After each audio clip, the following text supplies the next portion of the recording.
Hey, everybody. Merry Christmas. Happy holidays. It is Jason joining you on this Tuesday, December 23rd. So, a day before Christmas Eve, catching up with everybody on a brief West Point Thoroughbreds WPT weekly roundup. I'll keep it short. I know everybody's busy. In terms of just taking a quick look back to what went on last weekend, just in terms of race results, it was a pretty big Saturday locally at Gulfstream Park.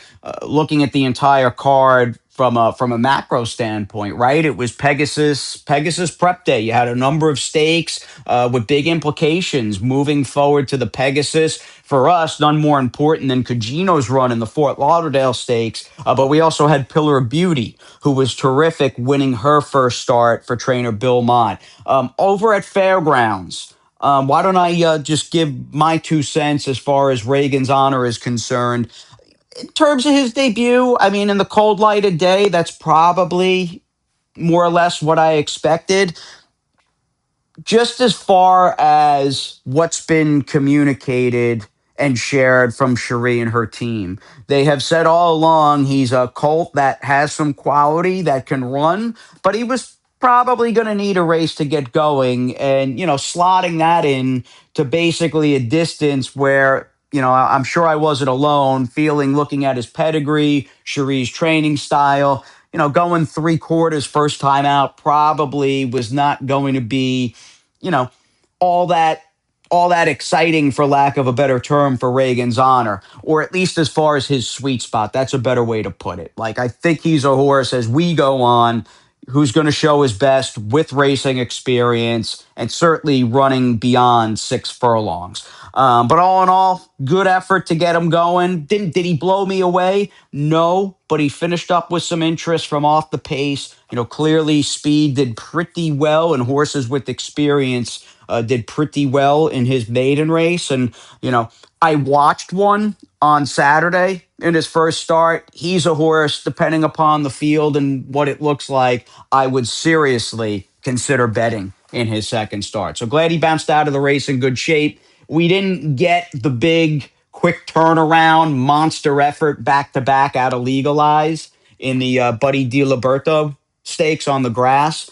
And I noted Jeff Lowe's comment after talking to both David and Cherie post race that they both feel, and I respect their opinions greatly, that Legalize just may have bounced a little bit, regressed off that big win Thanksgiving Day. So what? I mean, he gets DQ'd or Yinzer gets DQ'd and Legalize gets put up Thanksgiving Day. So less than 3 weeks to turn around, quick turnaround against better horses to boot. So when he runs back with a little more time between races, I'll put a line through his race Saturday, and hopefully we can get him moving in the right direction. Moving in the right direction, I think, is a good summation of Pillar of Beauty's debut on Saturday. And we love Pete Aiello here at West Point Thoroughbreds, but Pete, we're gonna mute you here for at least the next few seconds because I want to talk over Pillar of Beauty's debut. I thought Junior Alvarado, in terms of his post race comments, which are up on the YouTube channel and of course linked on Chatter. I thought they summed up at least what I was watching visually summed up Pillar of Beauty's debut perfectly. I mean, she really looked like a filly, like an older horse that had already raced, a handful of times at least in the past. Was good in the gate, and there was a long delay as one of the horses got loose. She behaved during that, was good in the gate, broke cleanly, and had no issue just tracking and basically relaxing more or less up in that pocket spot. Now, a lot of good went on for her. A lot of things went well for Pillar of Beauty first time out. You would love every single turf horse you have for the rest of your life to get the trip she had pocketed up. It's not easy, though, closing and surging when you're inside. It just feels, in terms of like race physics, especially on the grass, horses making those outside runs just have they have the easier time, they have the momentum. So for her to not only punch it and find another gear, but to kick clear and turn back that B and Cone filly, who had gotten a good 70 by her first out on the Tapeta, to turn her back with ease and draw away and gallop out with good energy. This was just a very solid debut. You'd also like to think Bill Mott first out. And I probably should have looked this up now that I'm thinking about it, but we'll leave it more as a rhetorical question. I wonder how many 5/8 turf sprints he's won, the great Bill Mott, first time out. 2 year olds, 3 year olds, it doesn't matter. Just how many 5/8 debut winners has he had on the grass over the last few years? Probably not many. So solid effort out of Pillar of Beauty. She got a good number, got a 75 buyer. Again, looking at her race and just trying to, you know, cover all different aspects and angles, what goes through my mind, I do think it's got to be mentioned that the turf course, not only Gulfstream, which generally is very speed favoring, but the way that grass course played on Saturday, where the inside was very good, and they were running over a portion of the turf course that had not been used since the summertime. The portable rails were down. They were running on very firm, very fresh ground. I do think she was on the best part of the racetrack, and she clearly relished the very firm conditions, but a very exciting debut out of her, and looking forward to her second start. The other big horse to run Saturday at Gulfstream Park, naturally, was Cugino. And although West Point did not win its 17th stakes race in 2025, he made it close, and he ran awesome. Sorry, Pete. We love your calls here at West Point, Pete, but we're going to mute you here. I thought Flavian did a phenomenal job here as I kind of scroll through this thing on the fast forward button. I mean, Cugino is the kind of horse that has a pretty high cruising speed. Like, he's very handy, he's very tactical, and he has shown he will basically run and run big no matter the trip he gets. So I was glad to see, and again, Flavian did his homework. I know Shug mentioned it to him in the walking ring as well. Like, I want him up close. I do not want him trying to close from far back on this turf course. And Cugino applied, or I should say, Cugino had no trouble at all using that high cruising speed that he has displayed throughout his career. But the tactical edge, no question about it, happened to go to the eventual winner, the number 2 Wolfie's Dinah goes to. I don't know if there was ever like a really big drop off in his career, but that said, I feel pretty comfortable saying, he's really enjoyed a renaissance and then some late in his 7-year-old season. But he had everything his own way, and this is to not to denigrate him or to discount him at all. He ran awesome, and I love horses like Wolfie's Dynaghost, right? Just these leather tough older pros, who he might be better than he's ever been in his entire career.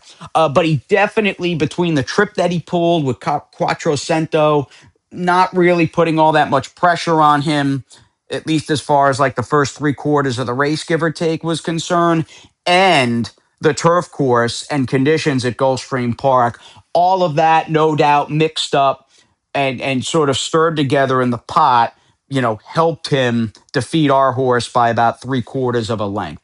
The final time, 143-2, I think I wrote on Chatter before Ted Myers actually sent me something from the Pollock report that, this was basically a world record, or at least American record. And, the time, there had been no 9 furlong race run as fast as this, really, ever, but certainly since 1990 or 91, over 3 decades ago. I think I wrote I had never seen a 9 furlong race go in 43-2.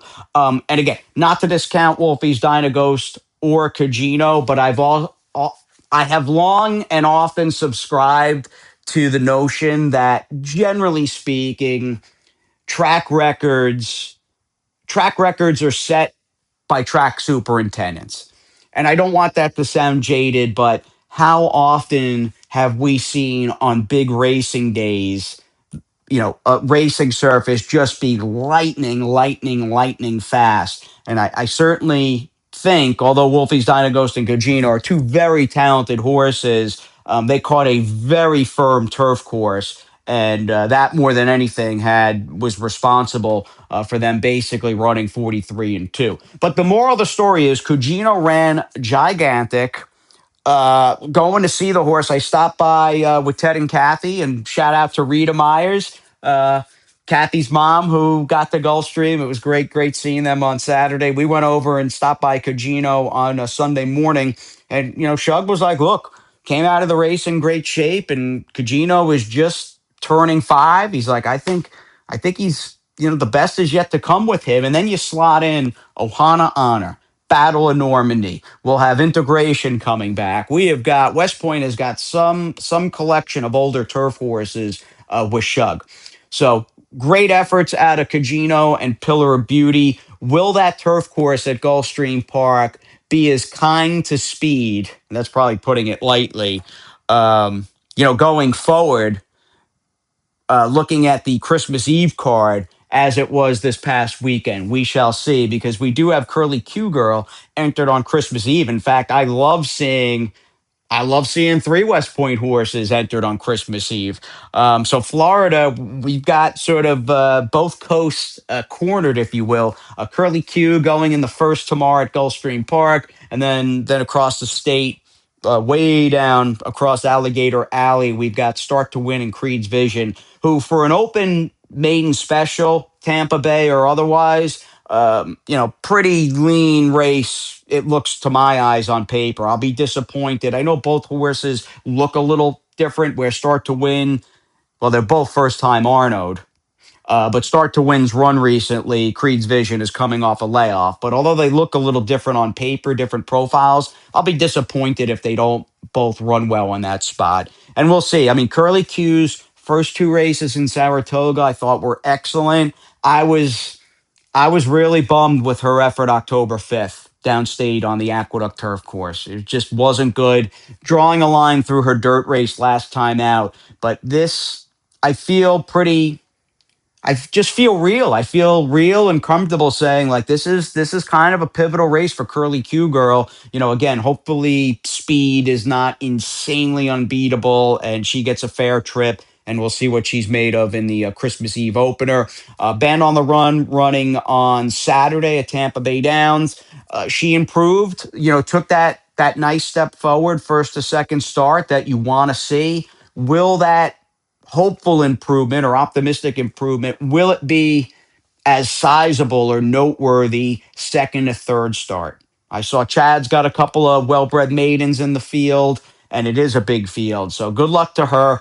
And then Counting Stars. Mark Cassie texted Joe this morning, a couple hours ago, that we're gonna run back Saturday in the year's end stakes. That's a nice surprise. I thought for sure, you know, I'll tell you, like if I could have made a wager on like Polly Market. Where does Counting Stars go next after she won the Astral Spa Stakes a week and change ago, a week and a half ago? I mean, I would have probably put I would have put $1 million on the Martha Washington Stakes. But Mark, when they're good and he feels they're up to it, Mark is not shy at all about running his horses, and that needs to be commended. And all in all, it's a good spot for her. I know there's an Asmussen filly that looks pretty solid. I think Tom Amos has a filly that looks solid. Kind of looked like a 3-horse affair on paper, but I'm really excited to see her run back, and we'll see how she does stretching out in distance to 1 mile. And then we'll wait. We'll wait. It won't be December 26th, and as this sounds so silly and ridiculous. I can't help it with certain things, like such a at times like stingy and stodgy like racing purist. All right, it won't be December 26th. We'll have to wait a couple of days after, but good luck to Indispensable on December 28th, and hope the weather out in Arcadia and Southern Cali isn't too bad in terms of the rain and wind and whatever else. So, all right, I'm gonna sign off here. Merry Christmas, everybody. Thank you to all our partners and horses for a wonderful 2025.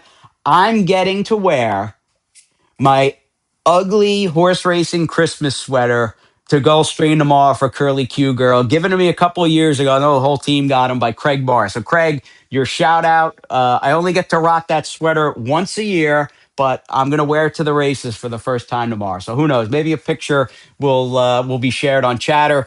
I'm going to say goodbye, everybody. Thanks for tuning in. Good luck to all of our horses, starting with Curly Q down to Indispensable and whoever else runs over the next week or so. And hope everybody has a great holiday.